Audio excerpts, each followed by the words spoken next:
joining me, man. No problem. Glad to do it. Yeah. Whereabouts are you at the moment? I'm at home in Italy. Well, home, sort of home, working home. In South Tirol. So yeah. Right. Sort of north of Italy. Yeah. Nice. You can call it home then already. Yeah, exactly. It's sort of like one of those funny things in that when you're there, you call it home, and then when you're away, it becomes that place. Yeah. Because yeah, you got to kind of swing that word around wherever you go, really, just to make sure it's. Yeah, exactly. Yeah. If you don't say that, it kind of can weigh you down a little bit, can't it? Yeah. You need to at least treat somewhere like home, and otherwise you're just living out a suitcase for the whole year. Oh, absolutely, and you really don't want that, do you? Yeah. No. But, I mean, it looks. You're in the kitchen, then it looks. Yeah, I mean, I don't know if you can see out the window, but it's pretty mountain. Yeah, it's been pretty damp today. Luckily, I had a day off, but it's still one of those things that when it rains here, it probably rains. So yeah, kind of need to plan a bit around it or get used to the turbo. Yeah, well, what altitude are you at then? So I'm at 1500 here. So yeah, I mean, to be fair, I can get to 2,200 in 40 minutes, and then I can also get to 700 in 40 minutes. So it's kind of all right. I think if you're from Colombia or Ecuador, you wouldn't feel it. But I mean, just as well, I grew up at 50 meters above sea level, and that was considered high for the area. So yeah, 1500's right on that cusp, isn't it? And if you can get up there and do some intervals at 2000, and like you say, you can go down and even getting some benefit. 1500 is going to be especially if you've grown up. Yeah. So when did you arrive back in Italy then? Because I know you're at home for quite a long time. Yeah, so I think I got here start of April. Got here start of April. So after my first few races, and I'll be here until October because I've got a visa now, so I'm not constricted by 90 days. But it's freeing right now. Yeah. Like, I mean, you hear all these stories about people managing to get away with it, and not doing anything, but then you have the horror stories, and apparently different countries treat it in different ways, and yeah. Better safe than sorry. Yeah, absolutely. What's it like being back in Europe? Like, it's to be honest, it's just a relief. Like, after, I don't know whether it's worth going to sake the podcast, but I was basically had 9 for people, obviously but I had 9 months off racing with Epstein-Barr virus and a few other viruses that we think was triggered by COVID. Just after nationals, and so basically it's like one of those things, and I think it's mainly a relief because you sort of, when you're out of it and you don't, it was one of the things I found really tough was not being able to have a time scale on it, because obviously I've broken bones in the past, and it's not much fun, but you know that you've got light at the end of the tunnel, and I never had that light at the end of the tunnel, so it's because there's just no time frame on it, and there's not very much you can do in terms of steps to actually try and get healthy again. So I mean, once I was back here, it's kind of like, almost the whole previous 9 months just became a massive blur, because you're kind of like back in the moment doing what you love again. And it's like, those days where you wake up and you've got 5 hours to do, and it's great sun, and you just think someone's paying me to do this. This is brilliant. So it's just great to be back. No, it's good. It is a good life, even though, like you said, it's majority of it's out of a suitcase, but like you say, you can do these rides at altitude and the cool locations, and it's I mean, you wrote about that for British cycling, so I'm assuming you're all right with that going in. You did quite a detailed piece for them with British Continental. So yeah. But I can imagine in that time, like you said, you might not be doing the thing that you love in the way that you want to. So how did you keep the head afloat in that time? Because I'm gonna guess you had quite a lot of time off. Yeah, me, I mean, it's tough. Like you're constantly clutching at straws, thinking, do I feel better? Maybe I feel a bit better today. And it sort of eventually came a point where it's just like, okay, I don't know what to do here. You almost, you get pretty down. And to be honest, it wasn't great, but almost, it's one of those things that when you almost don't even want to open up your phone or anything or look through any photos, because at the time I'd see a photo of me racing or something or cycling. It's like, it just wouldn't bring back great memories, because at the time, okay, it's catastrophic, but there were genuinely points where I thought, okay, I might never race again. And I know that sounds really catastrophic. And in hindsight, obviously it's not true. But in the moment when you're almost like, I don't know what I need to do to get better. I haven't been getting better for 2 months. No one can give me any advice. There's no time frame. You obviously start going to those places where it's like, okay, I don't know what I'm going to do. And then you obviously read the horror stories about chronic fatigue type thing on the internet, and it doesn't help. But like, I think one of the things I ended up getting into sort of quite randomly when I was off was painting, which really, wow. Yeah, when I was off, partly because, so my sister is quite into art, and I think she'll do something along those lines at uni. So we had obviously all this paint and stuff hanging around, and when I was ill, and suddenly you've got 5 or 6 hours of the day, which is the role's reversed, isn't it? You go from 5 or 6 hours in the morning to getting back at 2 o'clock and like, oh well, I know what I need to do now. Yeah. And that's all you got to do. You just got to be a Michelin star chef for the next 4 hours. Exactly. But like now the role's reversed. So what do you do in that 4 or 5 hours? I know. You go and do your testing, trial and error 2-hour ride. Yeah. So it was like almost I got into the painting slightly because it was just, okay, I'm not Picasso or anything, but and it's always something I've actually carried on since, but it was almost just quite relaxing that you've got like this project and you can properly engage in it and take your mind off things in a way that is quite similar to cycling. But it's a slowing down thing, isn't it? Yeah, definitely. Like, and I got quite into it. Yeah, and it was one of the ways that sort of took my mind off things, because obviously there wasn't really much writing I could do, because it was like, okay, what am I going to write about? There was nothing to write about. Like, yeah. Did you write any notepads for like personal stuff then, just to kind of contextualize where you're at and yeah, for yourself mostly? Like, there's no inclination to post that stuff.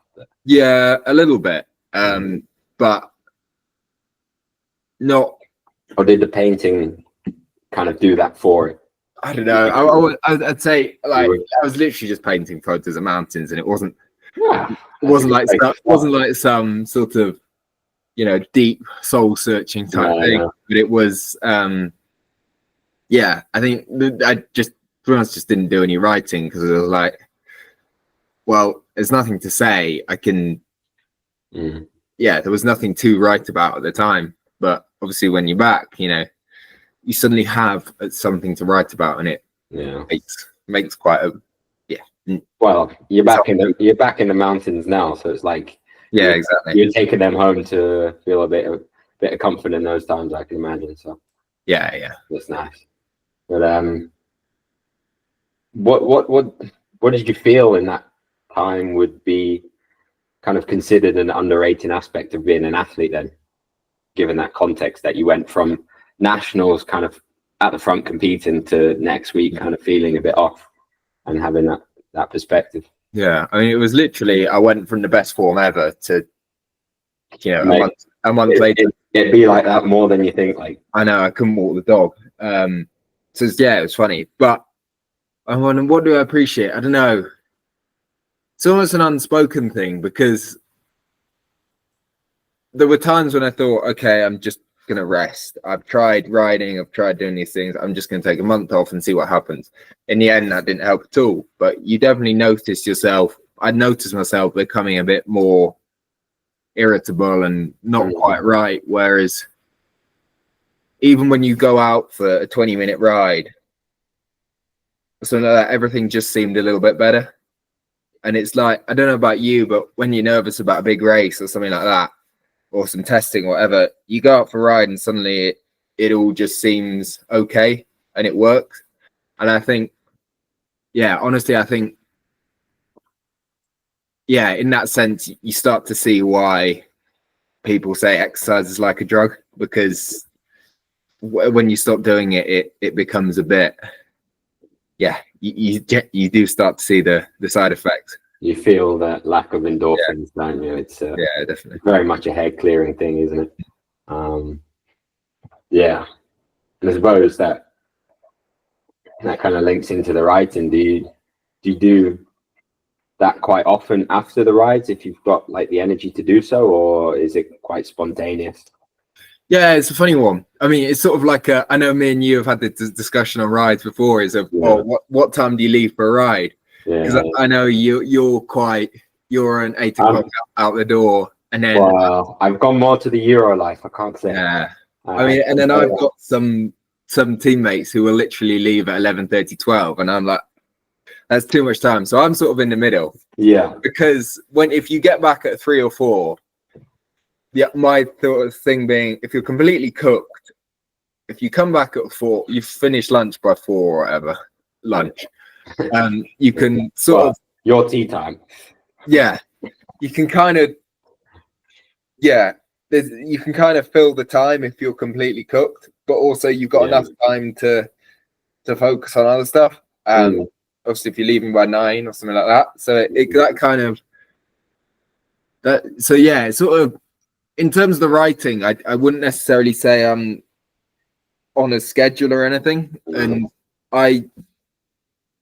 that's the best way to be, though. Yeah, it's just as it is, ad hoc, when you feel like it. Exactly. So it's almost like if I've got something, I'll have something come into my head of, that would make a really good article, and quite often it's you have like a random few lines that would work quite well as an opening that pop into my head, and it's okay. Yeah, I'm going to use that, and then to be honest, I'll usually do one article in 2 or 3 hours, and then just because when I write it all in once, it tends to be better. Whereas if I try and force it over a few days, it doesn't come out quite as well. So it's fair play, mate. It reads really well for 2 or 3 hours work.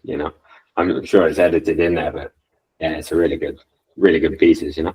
I think I sort of appreciate it, but I think I definitely try and when I am writing, I've said like I don't really particularly want to make I don't see any appeal in being a cycling journalist or a journalist or something or a full-time writer if cycling didn't work out.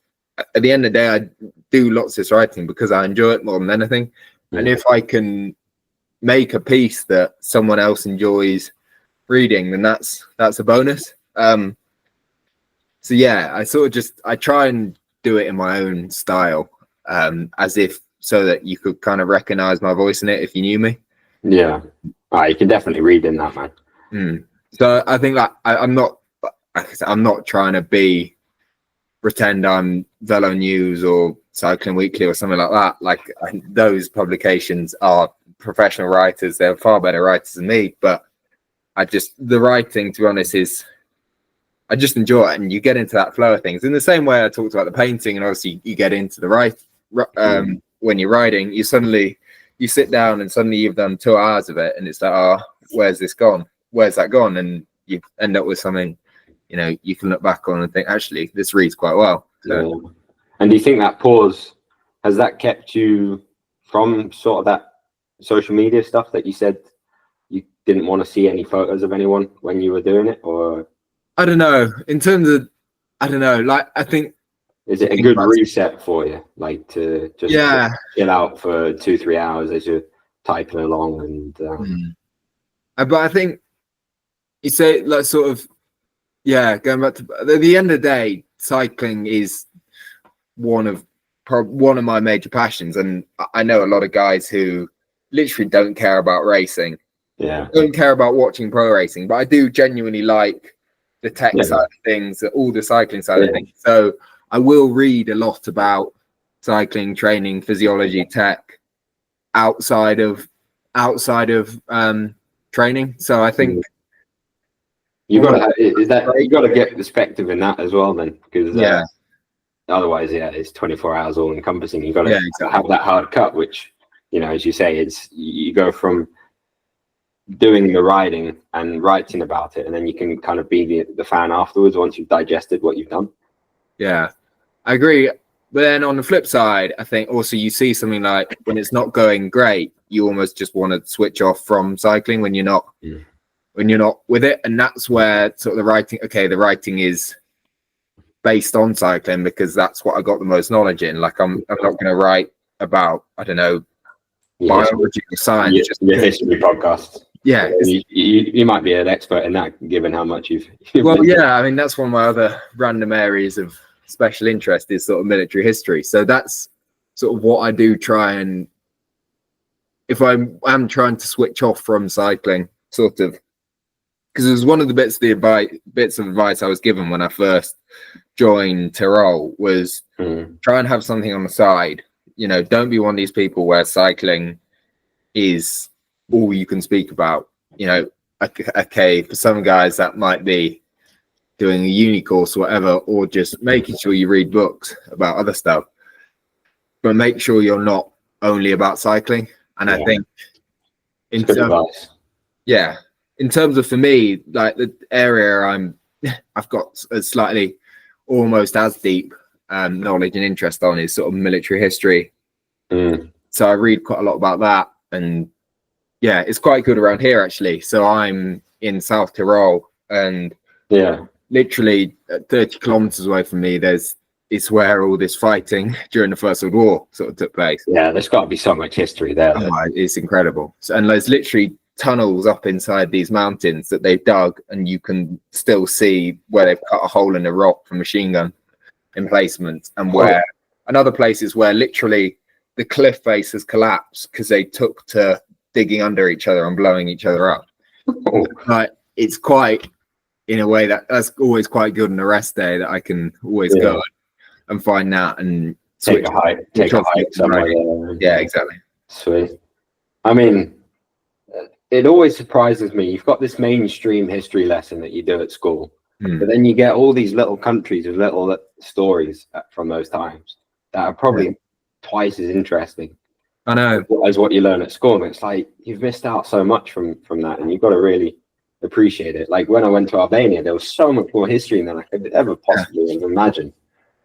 It's just never cropped up on that radar. I know. Like I chose not to do history GCSE just because you look through the curriculum, it didn't even interest me. No. I think one of the quite cool things is, obviously we travel so many places for racing, and literally it can just be a case of the town where you're staying. You just look on the Wikipedia page and you see everyone's got a history section. Every town has a literal history section. Like I've gone to Austrian Bundesliga races, and you go to them, you look on the Wikipedia page, and look, this is where Hitler was born. And it's like you can just, like, these random bits of history. And another place in Nova Gorica, so in Slovenia, was where there was massive fighting, and the town is literally divided in two between Italy and Slovenia. There's a border in the middle of the city. And you look at all these places, and it's like, it's so interesting. It gives it context when you're racing there, doesn't it? It's like, exactly. Imagine all the things that went on before, and it's like, Christ, I'm racing here. I know. I get to do what I'm doing after all of this chaos of the last century. I know. And it kind of puts that in perspective, makes the race a bit easier. Like that was what the joy of racing through the battlefields of Belgium were. In some respect, just that some variety of racing past the graves and graves and graves of people that have fought there, and it's like, I get to race in this village in Passchendaele, and like, sweet, Exactly. pay homage to them and race with them in mind, you know. I mean, that was actually one of my almost coolest memories in cycling, because it sort of combined my two things I'm really interested in, was riding for Great Britain and starting a race underneath the Menin Gate with all these people that had dying, their bodies never recovered at the Somme. And it's like, you look back at it, it's like, it's almost quite, just makes you proud wearing that kit. And it's like, it's just quite a cool moment in that. Combine those two things I find really interesting. And yeah, it's like something you can really you understand the meaning behind that national kit. Yeah. Gives you a life before beyond the racing, and it just makes that racing a little bit sweeter, you know. Gets your head out of racing, like we said earlier. You got to give it that perspective, and not you live it 24 hours, but make it feel like it's not a 24-hour gig, you know. Yeah, and I think it just also just making sure you're learning stuff stops you going stale. I mean, I think we both know people who literally, I think me and you both know people, possibly even the same people, that just the only thing they know is sort of cycling. And it's like, that's great, but then you get to a dinner table and you start to have a discussion with them, and it's like, actually they don't understand. Like we said, it's stale. It's literally the driest conversations you could possibly have when you meet someone who's not got those questions about things. Yeah, you know, it's Whereas like you speak to lots of the staff members from Italy, Slovenia, and you find out that, you know, some of them have lived through all this history that I'm interested in. Like, they've been a child during the Yugoslav breakup and stuff like that, and it's you just get to speak to, and loads of these directors, you know, they've been traveling Europe for 20 years. They've all got stories, and it's just good to hear. Oh, it's cracking, man. Man, it's gives you that connection to those people. Yeah, absolutely. And I think it just makes your time on a team twice as enjoyable as well, and you know, interesting people. So have you been picking up the language with that then, or? Well, so it's a bit funny here. So where I am in Italy is South Tyrol. So obviously Tirol KTM is the team I ride for, and that's Tyrol in Austria, but then South Tyrol is in Italy. And before the First World War, they were the same, but afterwards Italy got given a chunk of it. So here, because it used to be Austrian, everyone speaks German and Italian. So and obviously my team is an Austrian, so I've sort of trying to pick up a bit of German, and that's great and all. And okay, I can understand a bit, I can read a bit, but that's brilliant. But then I've found out that apparently the Austrian they speak in Austria is completely different to the German Duolingo will teach you, because the dialect.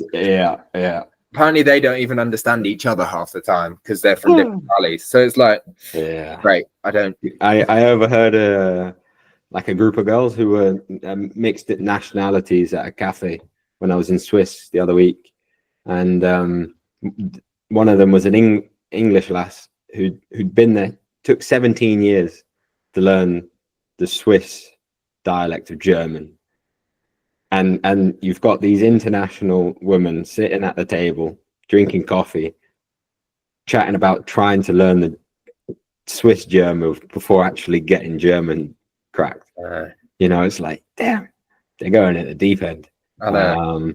It's like Belgian French was the opposite. It was a slower French.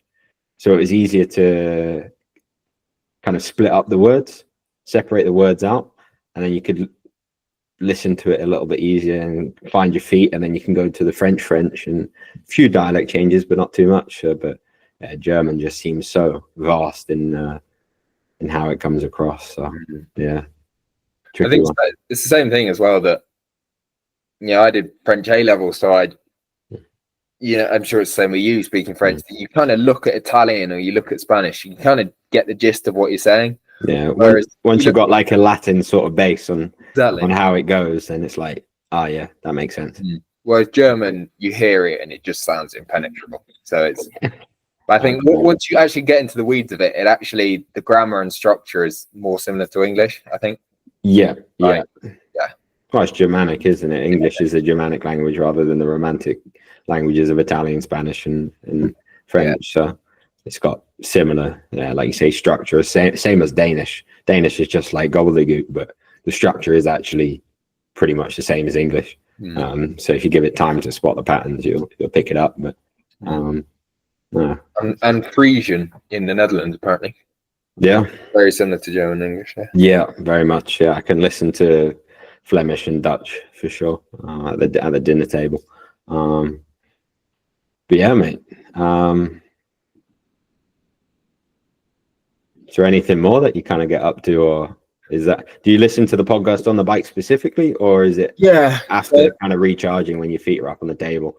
I think it depends where I am, but kind of when you're here, you don't really need podcasts because there's quite a few views. But when you're back home and you're doing the road out to Chertsey that we've probably done 100 times, it's like, okay, then it's mainly like history podcasts or sort of cycling ones, and it's just if I'm by myself, to be honest, I don't really mind riding by myself. I quite like it because I can just listen to podcasts and not only have you got nice views, but you get to just learn about stuff. So I think that's something I do sort of enjoy.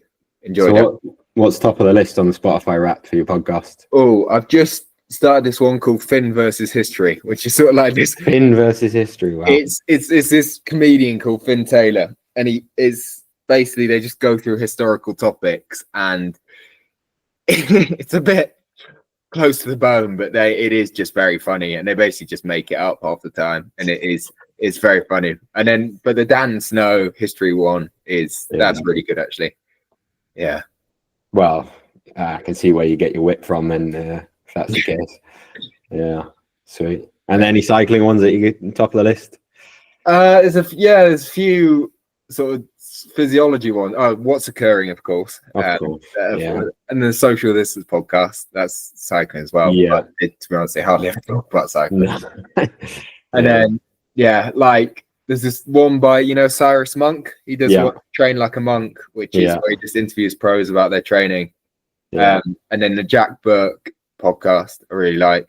He lives he lives near Innsbruck as well. I bumped into him the other day. Yeah. You joined him on some training rides? I haven't joined him, but I bumped into him the other day. He was using one of those resistance hubs. Oh, lovely. Yeah, just the feeling you want. Sticky. Yeah, exactly. Yeah. I know. Makes your legs feel like glue. It's like, why would you do that? You just want to. The hills are steep enough in Austria anyway. Exactly. They're all 10%. Just like that. Yeah. Mad. Wow. Yeah. Yeah, sweet, dude. I learned a lot from that. Yeah, sweet. Thanks very much. Yeah. Well, thanks for having me on. Yeah, don't want to take up too much of your tea time, so tea time. Yeah, we'll get off before then. So you can see my mum's northern influence calling it tea. Well, yeah.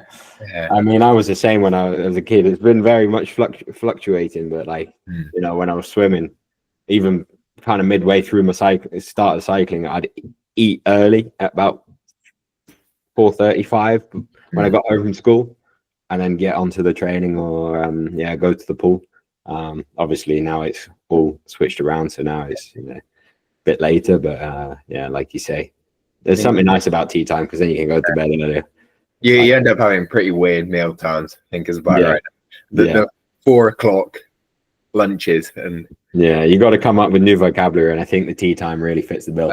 I know. Maybe just 3 meals is probably a better. Close to 4 meals. Yeah, it's probably better. Absolutely. It's a big part of the life, and you've got to be talented chefs as well as riders. Yeah, well, or at least make something that doesn't give me food poisoning. Well, it's a tricky business now with the electronic cookers, I have to say.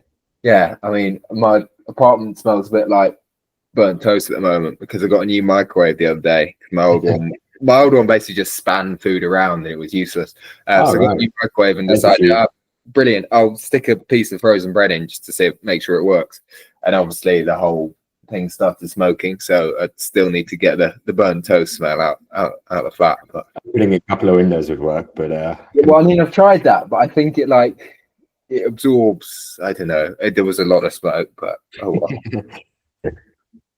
All right, yeah, I appreciate that, man. That was a great chat. I hope you enjoyed it, and yeah, it was great. Yeah, I learned a lot from that painting history and racing on the battlefields. Yeah, the random interests of a bike rider. Well, that's the interesting stuff. We all know what's going on in everyone's training. Exactly. Everyone's doing copy and paste pretty much the same thing to catch up with Pogacar. So it's like, what do you do off the bike? Yeah, that's the interesting stuff. You do 4.5 minute intervals instead of 5 minute intervals. Yeah, groundbreaking. Yeah. You do 125 grams of carbs, not 120. Oh man, So no, it's interesting to hear what everyone's doing. You know, you had him playing the guitar and watching Netflix, which he doesn't necessarily like, but the guitar was a big surprise, and and with your painting here, it's it's good. You need to get a list and rank all the different. Well, yeah. Put them all out and rank them all, and I think comments. What's the most talented thing that you can do off the bike? Oh yeah. Or guitar, yeah. I mean, I've got to say, I think my painting is well down near the bottom, but not Van Gogh style. No. I mean, I've got the hair. I need to chop off an ear, and then I might get clever. Yeah, exactly. Well, mega man. I appreciate that, and let you off to your time, but catch you in a bit then.